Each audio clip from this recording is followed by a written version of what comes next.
This episode is brought to you by Monk Drums. Monk Drums is a creative desert venture that strives to combine beauty and business as one heartbeat. Monk Drums' main focus is handcrafted wooden drums that allow us to love, assist, and serve all who accompany us on this path. Use the coupon code FermentPod to get 5% off your Monk Drums order. Find them on Instagram, Facebook, and Twitter at Monk Drums, and every Monday look for hashtag Monk Drum Monday.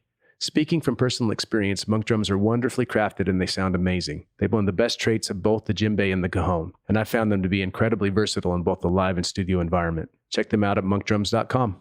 This episode is brought to you by our friends at worshipteam.com. Worshipteam.com comes preloaded with over 12,000 songs, and new songs are being added all the time. Songs from Hillsong, Bethel, Vineyard, Six Steps, Jesus Culture, just to name a few. Service building with Worship Team is a snap, and all the songs are completely legal and licensed. Visit them at worshipteam.com today for a free trial. Complete worship planning with thousands of songs, easy interface, mobile apps, and legal rights for your church. All you need in one place, worshipteam.com. You're listening to the Ferment Podcast, conversations about worship and transformation. Today's guest is Tina Colón Williams. Tina is an accomplished vocalist, worship pastor, and immigration attorney. We have a special bonus at the end of the podcast, Tina singing a Christmas carol medley from Vineyard Worship's recent EP, Humble King. All right, and we're live. Hey, everybody. I am with a very special guest today. One of my favorite singers in the whole world, Tina Williams, is with me today. Say hello, Tina. Hello, everyone. Yeah, all right. Welcome to the Ferment Podcast. Just so you already know this clearly, but just so that all of our guests know this, in case this is the first episode you're listening to, the Ferment Podcast is really a conversation about worship and spiritual transformation. And so we're just going to be exploring like those themes a little bit today.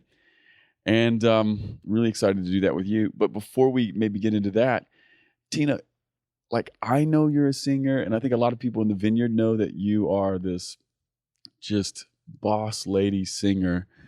But I'm afraid that a lot of people don't know lots of other parts of your life.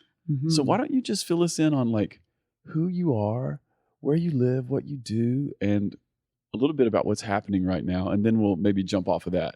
Sure. Yeah. It's funny. I don't really think of myself primarily as a singer, though I do a fair amount of singing. So I'll start with church world. I serve as the worship pastor of the Elm City Vineyard Church. I've been doing that for around 8 years now, which is crazy to say. But I serve there along with my husband, who now serves as the lead pastor there. And that's in New Haven, Connecticut. But for that, I was a student. I went to school at Yale University, studied political science, ethnicity, race, and migration, then decided to go to law school at University of Connecticut. So now my day job is actually as a lawyer. I work as a humanitarian immigration lawyer, and I do removal defense immigration work. Oh my gosh. Part-time, somehow. How do you do that part-time in this political climate? It's challenging. So flexibility is key. So some weeks it's got to be full-time, but other weeks I do things like take the whole week off and go to, Speculator, New York for a Vineyard Worship Leaders retreat, which is where I am. By the way, for those of you who are listening, we're in Speculator, New York right now. I don't know where we're at. It's all pine trees. Deep woods. Deep woods. That's right. So how do you balance all that? Sometimes I don't. Because I know you're a mama as well. So that was going to be the third sort of aspect of my current identity, which is as a mom, which is new for me. I mean, the last worship leaders retreat that I went to was about a year ago, and I was a week away from giving birth. So this is brand new. She's almost a year old. Her name is Zoe. She's super sweet. She's with me here. But I have this sort of, I know a lot of people talk about being bivocational. I guess I'm trivocational with ministry and this call to law and doing social justice work and also being a mom, which is not really fitting neatly into either of those two categories. It doesn't, does it? Right. Yeah, amazing. It's everything. It's all over. Well, high fives to you straight up. Thanks. Okay. Hey, before we even get maybe to the center of the podcast, I'm really interested in your social justice work as a lawyer. Yes. Okay. How did you get there? It's interesting. It started with ministry. Okay. So I, in college, was not sure what I wanted to be when I grow up, as I'm sure many people can relate to. But it's funny how much pressure we feel, right? It's like, what are you going to do? What are you going to do? Right. What are you going to do? When are you going to decide? Right. And then I think it can feel even more intense in this region in the Northeast, especially in some of the more high-powered colleges, like the school that I went to. Everybody was always doing something fabulous. So for the summer, what are you doing? Oh, I started a nonprofit this summer. What did you do? You're like, well, I was at home. So one summer I joined up with this organization that did ministry work in inner city San Francisco with kids who were in gangs. And so we basically did Bible studies, one Bible study on Wednesday night for one gang, and then another Bible study on Thursday night for the rival gang, because you can't have them together because they're rival gangs. But another thing that this group would go visit kids who were in juvenile detention who didn't speak English. So it was a lot of Spanish-speaking volunteers. Most of those folks are actually immigrants. Some of them were undocumented immigrants. And we would visit the kids who didn't speak English, all of whom were also undocumented immigrants who came here by themselves.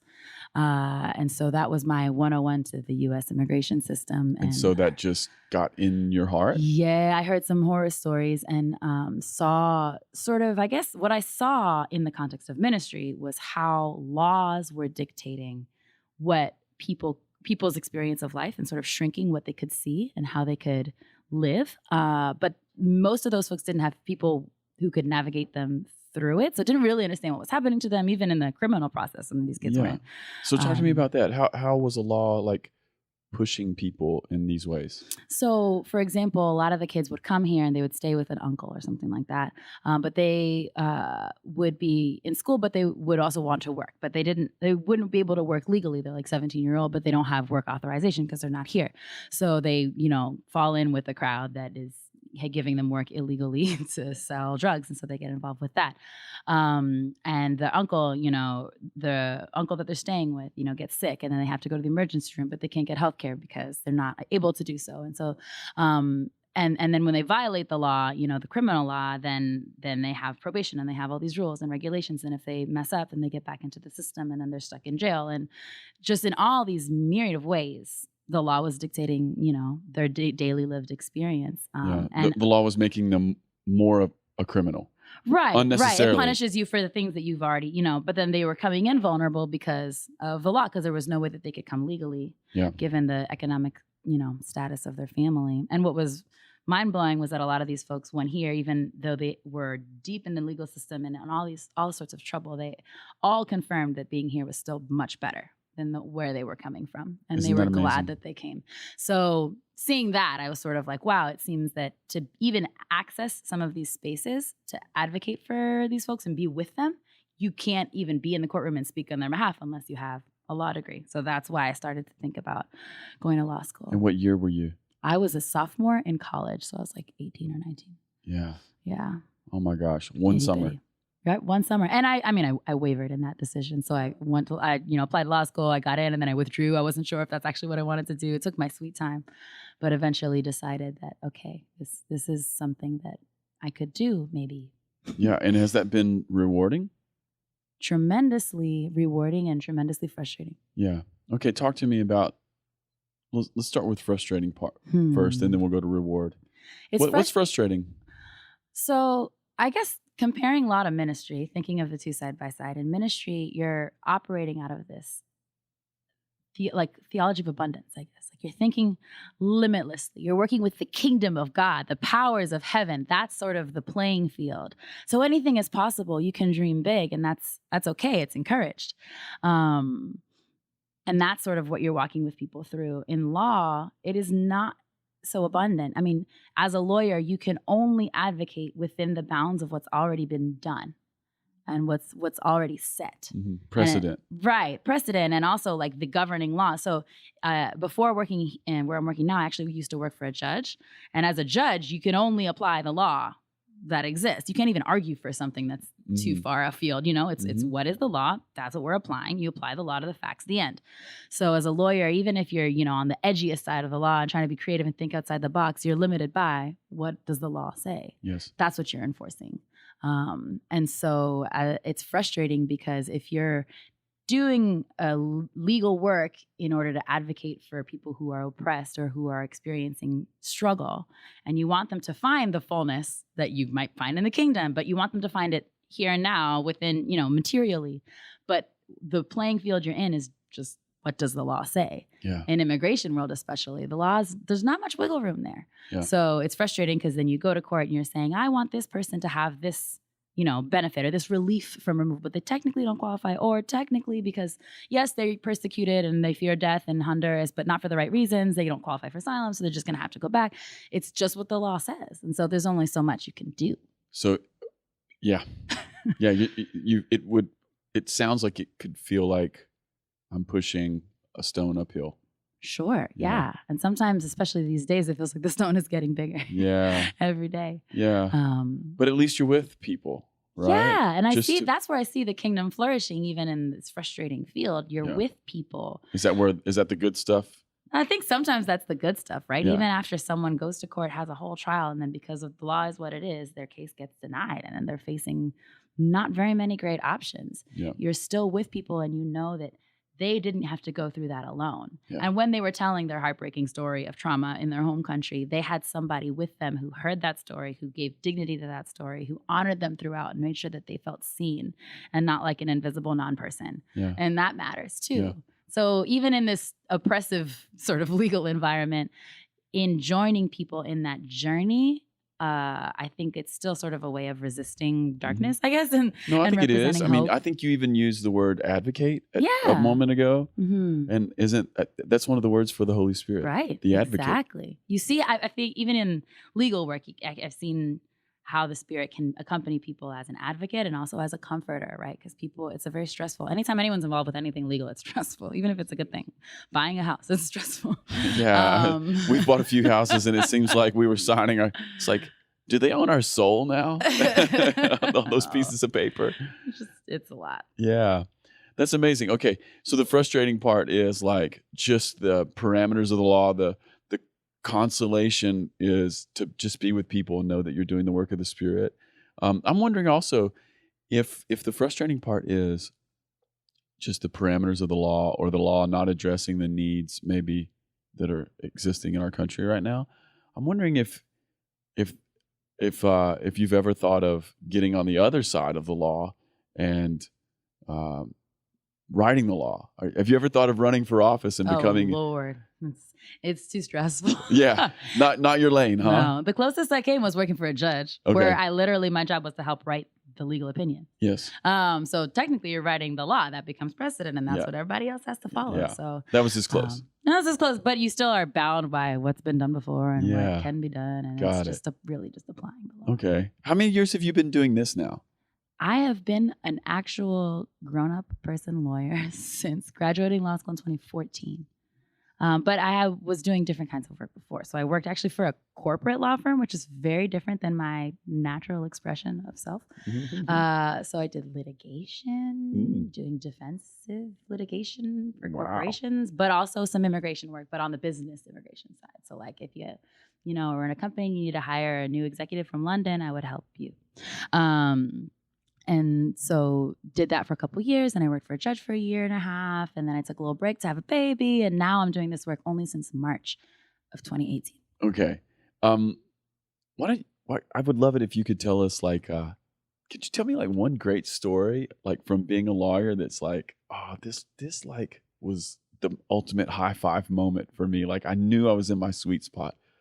I know I'm putting you a little bit on the spot there, but yes. I just have this feeling that maybe there's a moment where you were in your sweet spot helping someone you knew. A little bit. So there's in especially these. So I'll give a recent story. So in recent months, if you've been following immigration law, I have. Like doing that. I mean, not immigration law, but right. There's all the different changes. Yeah, taking the temperature of our country. It's getting crazy. Yes, so, it is. In the mix of all this, there's a lot of random decisions that will pop up and change everything from one day to the next. And immigration courts are really slow, so sometimes your court case is scheduled for years in the future.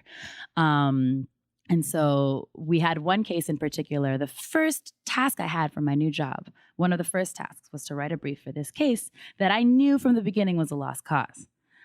We were applying for something that would actually allow this person who was undocumented and was about to be deported to get relief and to eventually get a green card and become a citizen. This really narrow form of relief if you can prove super severe hardship to a citizen. And his kid had special needs, and so he qualified, except this very technical thing. He was out of the country too long and came back. Like, it just literally legally cannot. And so my job was to write the argument that he should. I wrote the argument. I knew as I was writing the argument, this is bound to fail. He will be deported at this next hearing. This is going to suck. So we did it. We went forward. The week before the hearing, a Supreme Court case comes out that is not directly related. But there's this legal argument that we could maybe possibly make that the whole proceeding should be thrown away because there's a technical defect in how you start these proceedings that there's an argument that could be made that the whole thing, it started the wrong way because there was a defect in the paper. So we should just cancel the whole thing.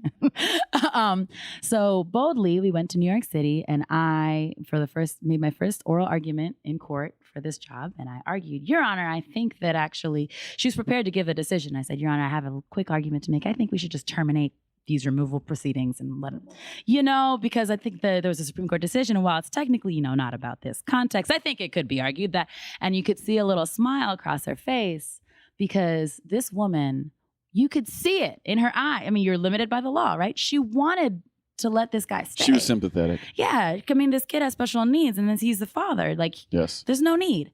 But the law says she had to let him go. And so this was the one little window. Come on. Where, he could, this was the little bitty avenue that we had. Because another alternative we were arguing, there was an opinion by Jeff Sessions that just took that option away. So it was like getting narrower and narrower. This was the only way. And so she granted it. She terminated the proceedings. He was no longer being deported. We celebrated. We had snacks. It was really great. 2 weeks later, she issues a letter reopening the case saying, okay, there's a lot of disagreement about how this law can be interpreted. We have to have another hearing. Yeah. And this was, we were feeling a little bit hopeless again. So I went there again, was prepared to make the argument. Before I said a word, she issued her denial, unfortunately. And it's like a bittersweet story. So she denied our request. She had reopened the proceedings and she had every legal authority to order his removal that very day. Yeah.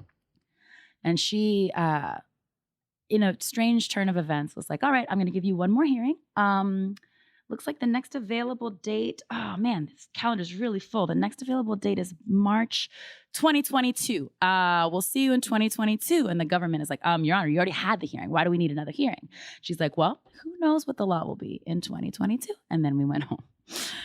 That's kind of an awesome story though, right? Right? Yeah. I mean, your first oral arguments in front of this powerful judge in New York City, and you win, then you get called back and you get denied. But the judge has some sort of moral fiber in there that is sympathetic to the needs of the least and the lowly. Yup. I'll take it. I count that as a win. That's a win. Right. Within the limits of what can sometimes feel like an oppressive law, there's the little bits of resistance you can give. Yeah. No. So I got to be part of it. That's a win, dude. Huh. That's a total win.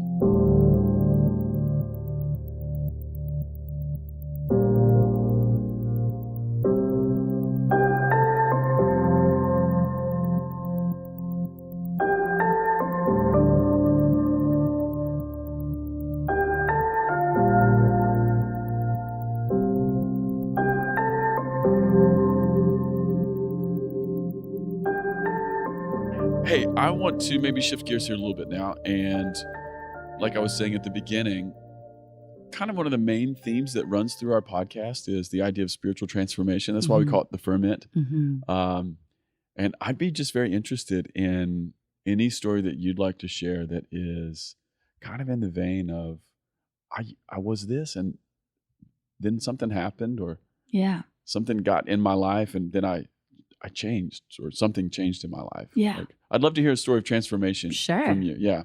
Sure. It's interesting thinking about this topic because I am a big fan of stories. Like I love reading fiction. I read all of the time. Okay. What's your favorite book? Oh my God. There's so many. Is there one?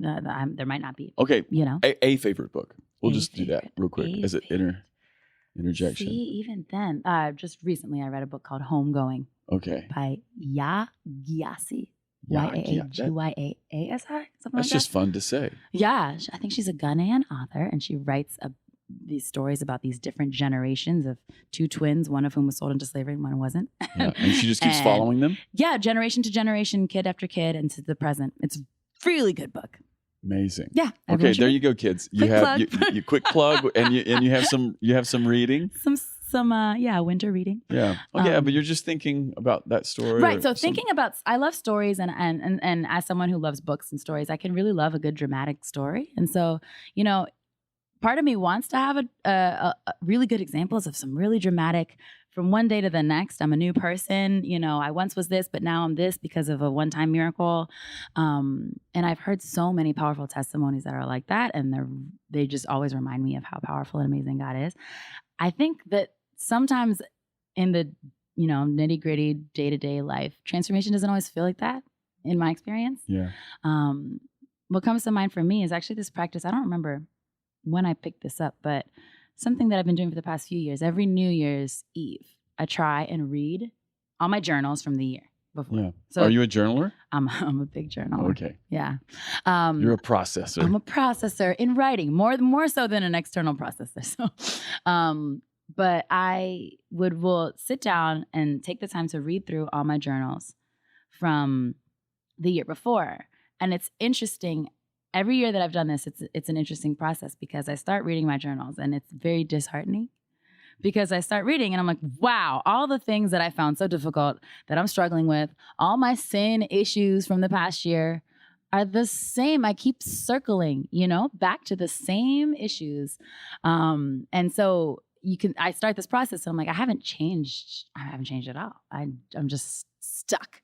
But as I read, even just reading my journal entries from the beginning of the year to the end, every year I surprise myself by the time I reach the end because I don't realize that I'm changing, but I am. And when I go back and I see, even just the way that I take in hardship, the way that I process difficulty, I can see myself maturing on the page. Yeah. And then at the end of the day, I give, praise to God because I am growing. Yeah. Even if I'm growing what feels like a spiral, like going deeper and deeper in circles, but still moving, Yeah.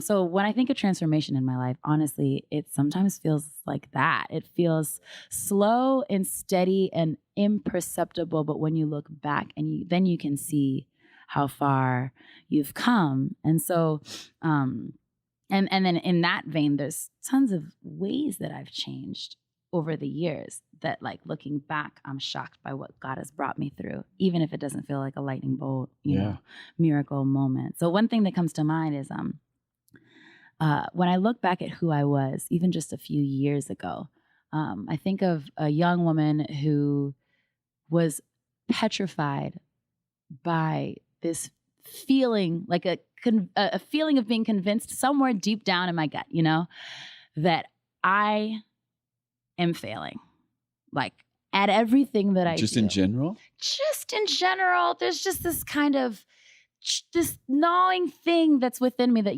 I'm pretty sure that everyone around me is disappointed because they know that I am actually failing, but I am pretending to not be failing. So then there's this pressure to make sure that the world can somehow be fooled into believing that I have things together, but this like convinced feeling in my soul that I don't, and that the things that I am doing are not enough, and that someday everyone will see that I'm really failing.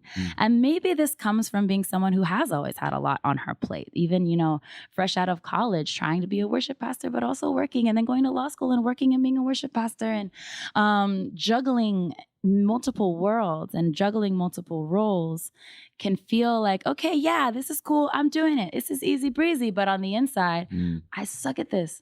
I don't know what I'm doing. And nobody's really helping me do this well. And I'm pretty sure everyone's disappointed because they know that I'm failing. They know I'm going to screw up. And so that gnawing belief that, like, I am failing and others might see it, and that's not good. And that's not a fun feeling to live with. It's not. It's funny to me that this would be the words that you'd be saying. I mean, it's not like I know you well, but if I was ever going to choose a word to apply to Tina, it would not be failure. I would maybe pull the words high capacity, because you feel like a high capacity person to me. Yeah. But on the inside, who knows? Yeah, it's funny how the enemy works, right? Yeah. They might take the thing that is actually your greatest strength and make it feel like it's your biggest weakness, right? So maybe my high capacity self, like what seems to others as a glowing success, on the inside to me can feel like I am literally on the verge of dropping everything and breaking it all to pieces, and everyone will know at the end of the day that I was not the right person to do this in the first place. Yeah. Right? So high capacity maybe, but also operating way beyond my capacity maybe also, you know, outside of what I can really do, and everyone will find out. And so I honestly think this feeling is something I've heard echoes of in a lot of my friends. And I think this is something probably a lot of women struggle with. Just this idea of, you know, this message that is given to us through all sorts of mechanisms that we don't even notice, that we're not enough. As we are, like, just existing, like, no, that's not enough. You know, we need to like work harder to do more and be better, because when we screw up, there's not mercy for that. Like, and I know a lot of moms feel this way, that if something doesn't go exactly right, like you're a failure as a mom, you know, or like if you don't look the right way, then you're failing. You need to work harder to do better and work, you know. Where do you think those feelings, thoughts, or messages come from? Everywhere. I think everywhere. I think there's a lot of ways I think our culture isn't merciful and doesn't leave room for people to be messy. You know, we expect excellence, and even the American narrative. Oh, I pulled myself up by my bootstraps. You know, I am the self-made person. And isn't it interesting? Oh, that one right there. That one gets me a little bit, because it's like, every time you read about someone who's like really, quote unquote, crushed it, oftentimes what you find out is they were born on third and they thought they hit a triple. That's the way my father would say it. You know, it's like there were 30 other factors. Right. Yeah. Sure. But yeah, I think sometimes there's a pressure just in the water, you know, to act like you have it all together.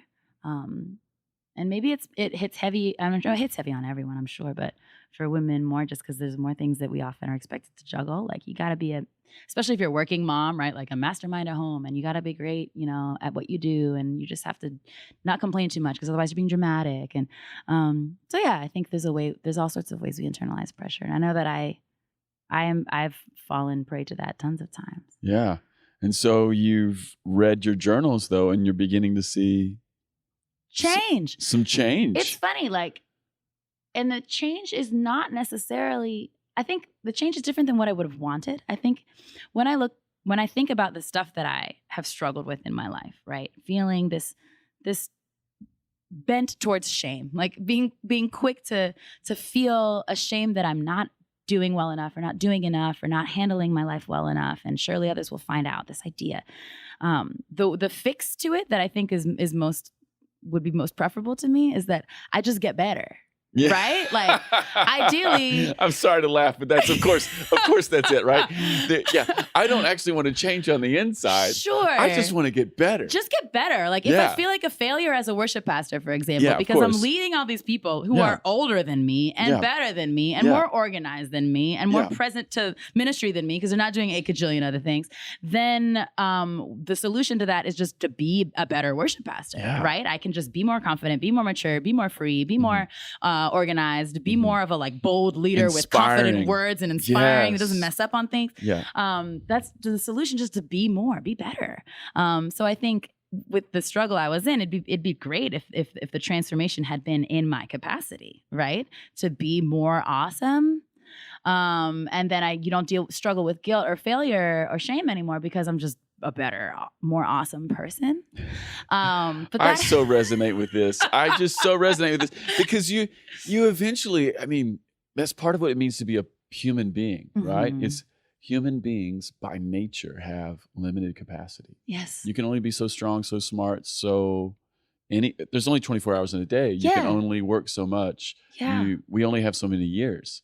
Yep. Yeah. So more capacity that's not healthy. It's actually not the answer, is it? It's not who we are. Yeah. And it's interesting now that you mentioned that idea of us as humans inherently having limited capacity. And it's only really coming to mind now. As I'm thinking about what sort of was behind some of the sloughing off of these guilt-laden mindsets, part of what helped me along the journey was actually coming to grips with my own limitations when I got pregnant. So during my pregnancy was when I was working for a judge, right? So I was in this super high-powered job. I was super busy. I pulled more all-nighters in that job than I did all through college and law school combined. I was working really hard and, pastoring hard and doing occasional gigs in New Haven and New York City. Like I was all over the place doing way too much. And I was getting increasingly large and increasingly. And that's a good thing. Yeah. Baby's healthy. That's right. But I was exhausted. Yeah. So every day I found that I was taking like a 30-minute nap at my desk with like the door kind of cracked, trying to act like I'm working. I could not. Like, so while as much as I would wanted to put pressure on myself to just do better, do more, as my pregnancy progressed, I realized like I can't do more. Actually, I can only do less. I can only like just come to grips with the fact that my body cannot. I cannot. That's it. And so that coming to grips with my own limits, I think was probably part of what God has been using to grow me out of this mindset slowly but surely. That's wonderful though. Yeah. I mean, that is spiritual transformation. Yeah. To wake up to your own capacity. Yeah. So when I think of what is the end point, which I'm clearly not, I'm not there yet, but the end point that I'm headed towards and have been on this journey towards is instead of, the journey of transformation being one where I just get better at everything. I think the journey of transformation for me has been one where I am learning to accept who I am in the eyes of God, which is as enough, right? Beloved. Just beloved and enough. And including that, right? Accepting that, you know what? I'm not good at a lot of the things I'm doing. I'm not the greatest. I'm not capable. I'm not put together. I'm actually very scatterbrained and forgetful in 1,000,001 ways. Maybe I'm not good enough at the things that are on my plate all of the time, but I am enough, right? So even if I'm not good enough, as good as I would want to be, right? I am most certainly enough, and increasingly becoming comfortable just accepting my own limitations with my capacity, with my time, and with my skill, and embodying the space that I'm in with the confidence that comes not from being awesome, but from being loved. Amen. That's so beautiful. I think that's really, really beautiful. And even going back to what you were saying a moment ago of like reading your journal and realizing that in the course of a year, things change. It's like imperceptible. And dealing especially with these big emotions of like guilt or shame or like just confronting your own capacity. These are all ideas that are deeply connected even with sort of the controlling metaphor for this podcast, which is fermentation. I think I told you like my family and I, we make wine. Yeah. Okay. So when we come in and we bring the grapes in from the vineyard and we crush them, and there'll be the mash in this big macro bin. It's like a big container and it's all in there. And then my brother-in-law, Justin, will add the yeast into the mash. Well, the yeast disappears. And you could look at that for the next 10 hours and it looks like nothing is happening. Yeah. Right? But something is happening. But you just didn't know it. Right? Yep. And then you come back a day and a half later and the thing is like boiling with something, That's good. Yeah. I think there's just a lot of the spiritual journey where it's like the beginning phases of it or the dailiness of it or dealing especially with things like guilt and shame and pressure. Oh my gosh, that's the slow process of like soul fermentation,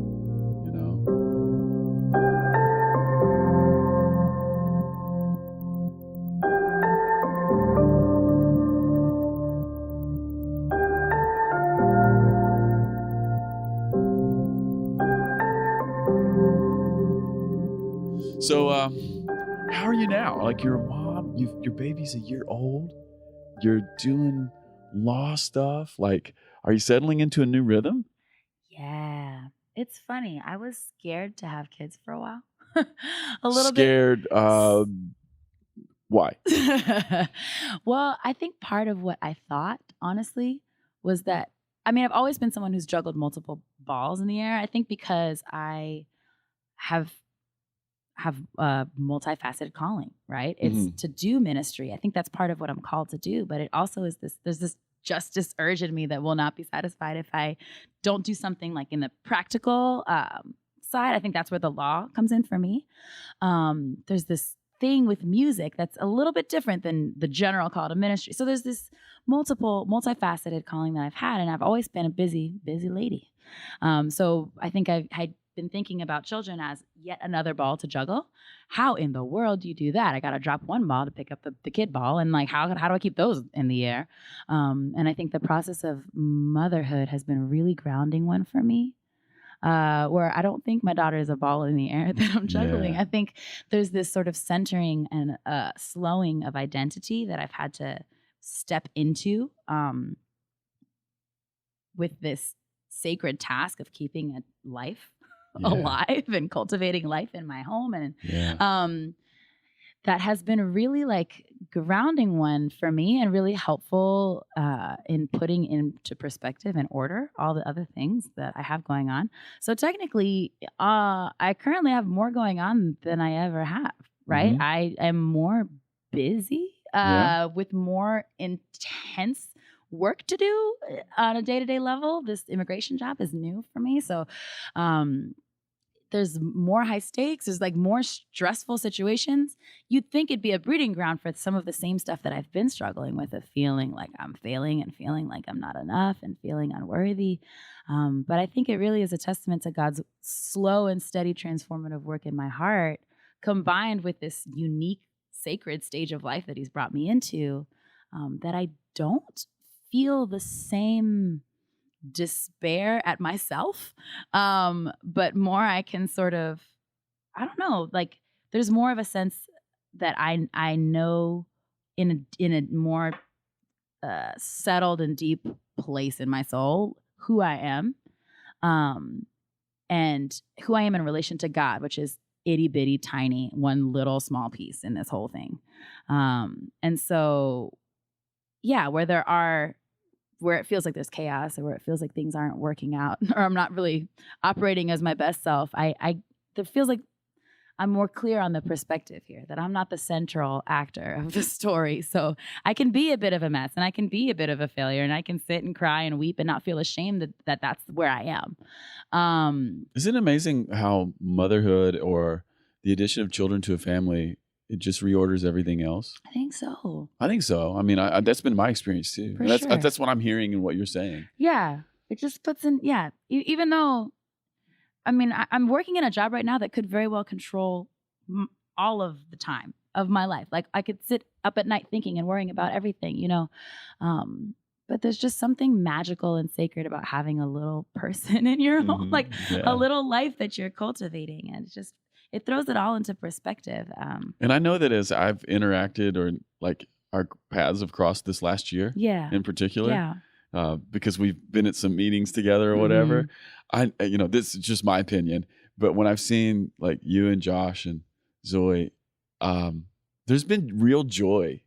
Like, I think that's the word I would use to describe like at least like just the appearance of what's going on with you guys. And that doesn't mean I know it's challenging. Yeah. I remember one meeting in particular where I know you were really challenged, but there was just this other part that just felt like joyful.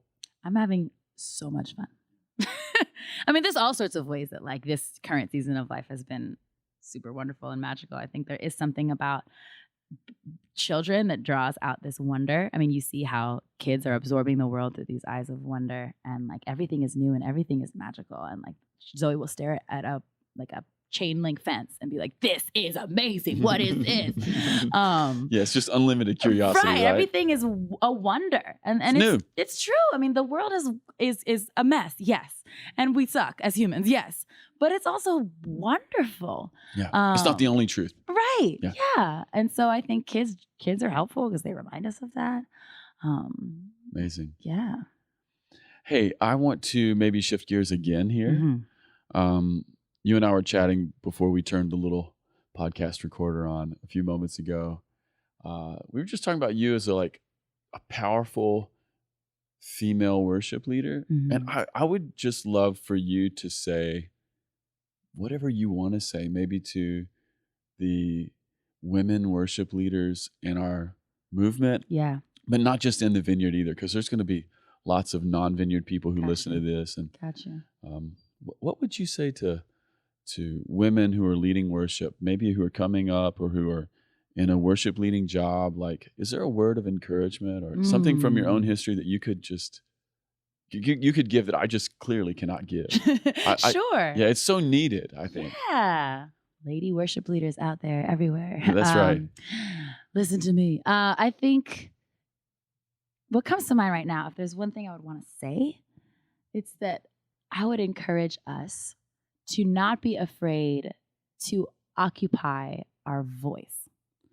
Like fully occupy your voice and take up space. I think there's something that happens, this dynamic that we don't even notice. And I as I was, coming up as a worship leader and leading worship in more spaces, not just our church, but sometimes, in like regional vineyard things, I would notice that my number one instinct is to let me try to make sure I'm not taking up too much space or get out of the way.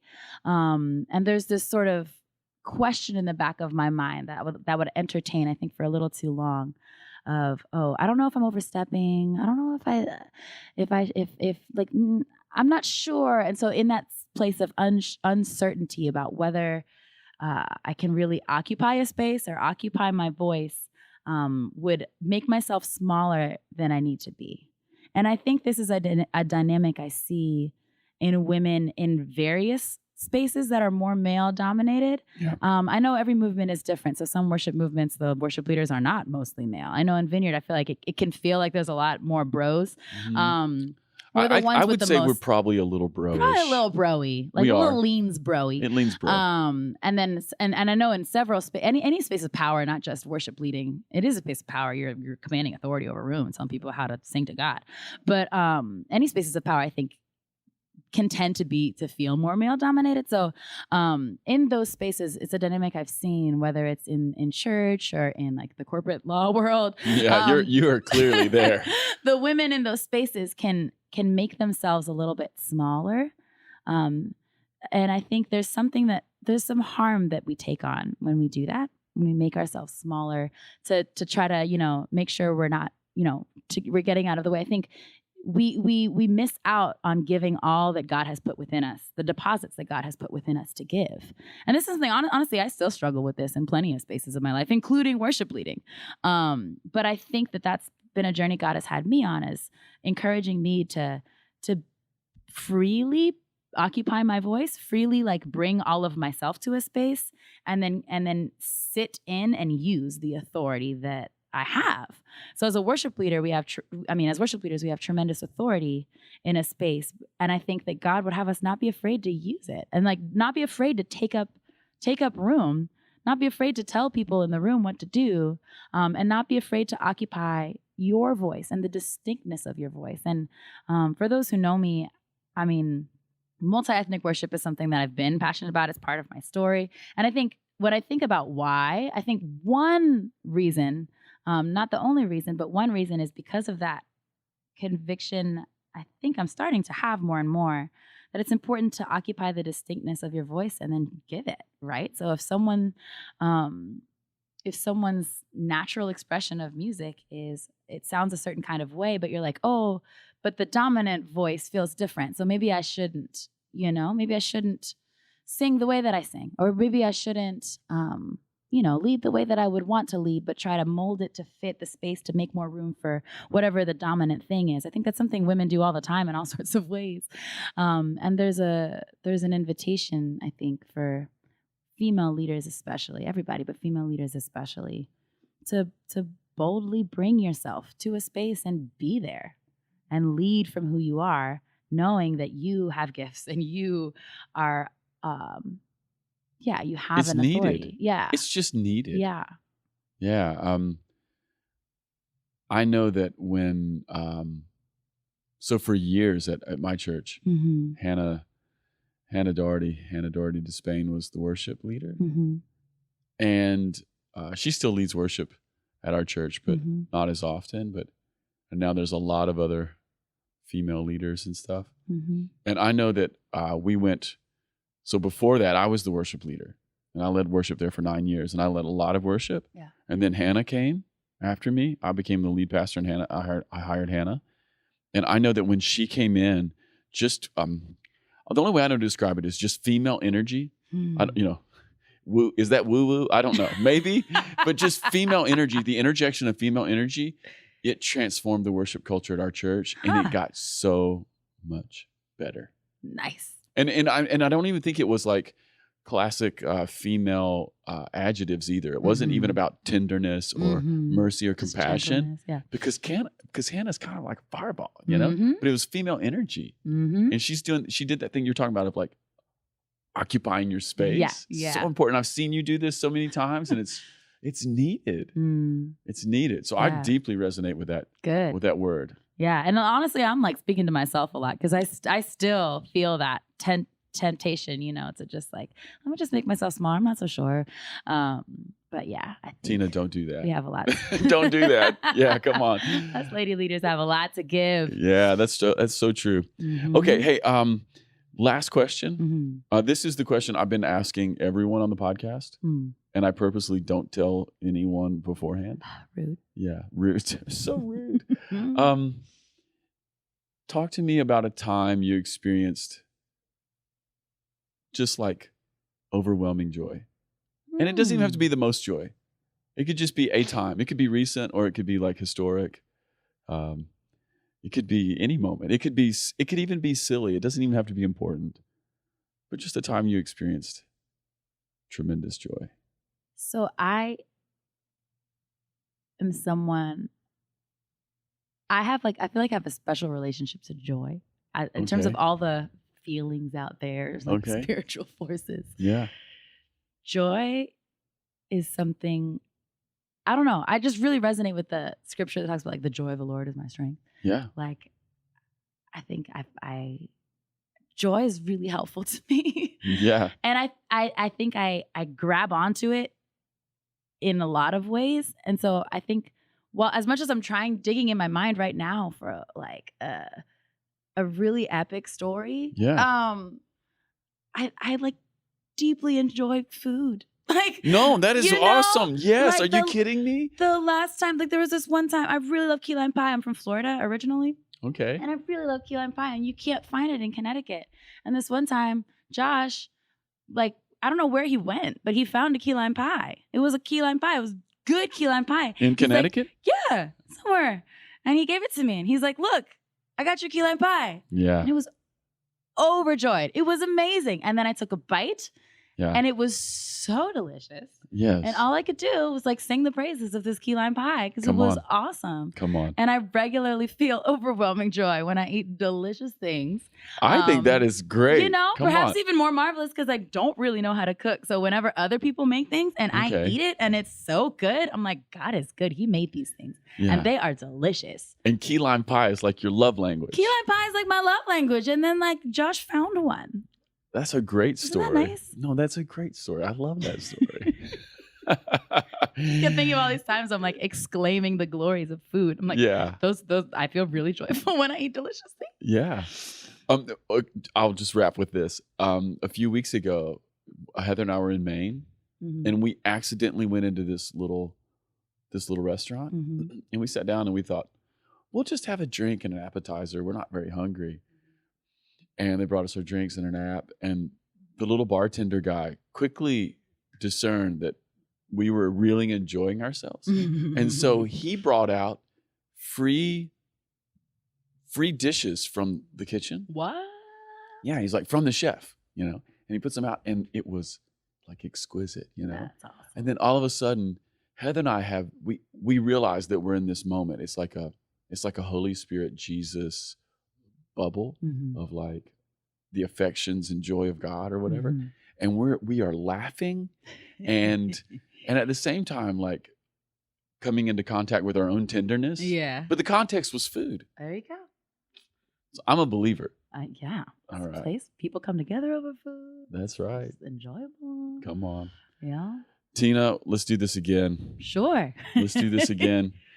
Hey, I hope you guys will go on to iTunes or Spotify and check out Vineyard Soul 1 and 2, because you can hear Tina bringing it, and I think you'd be blessed.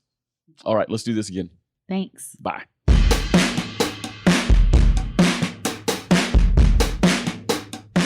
Hey, everybody, this is Casey Corum, the producer of the Ferment Podcast. Thanks for listening. I got a couple quick things for you. If you haven't already subscribed, please do so. We've got a bunch of exciting shows coming up, and we don't want you to miss a thing. So, on social media, you can find us on Instagram at the Ferment Podcast, and on Twitter, you can find us at FermentCast. Please let us know what you think of the podcast by leaving a review on iTunes. All right, see you next time. Peace. Here's Tina Colón Williams with the Christmas Carol medley from the Humble King EP. Joy to the world, the Lord is come. Let earth receive her King. Let every heart prepare him room. Let heaven and nature sing. Let heaven and nature sing. Let heaven and nature sing. Silent night, holy night, all is calm, all is bright. Round yon virgin mother and child, holy infant, so tender and mild, sleep in heavenly peace, sleep in heavenly peace.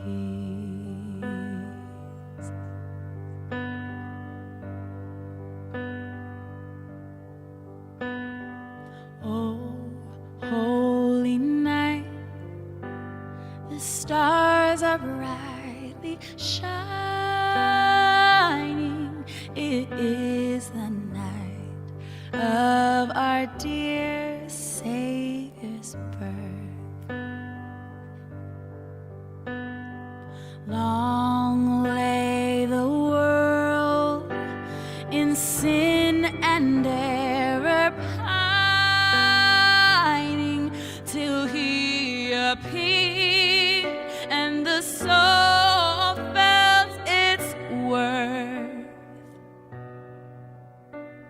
A thrill of hope, the weary world rejoices, for yonder breaks a new and glorious morn.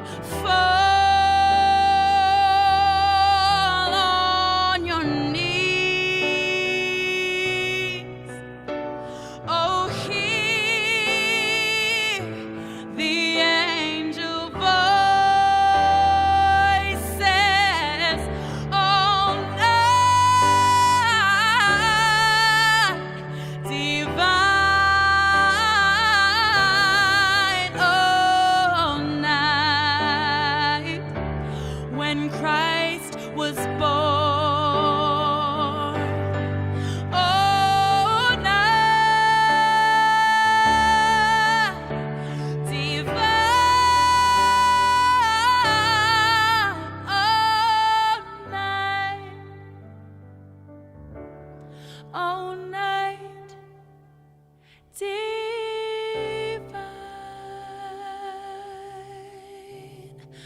day.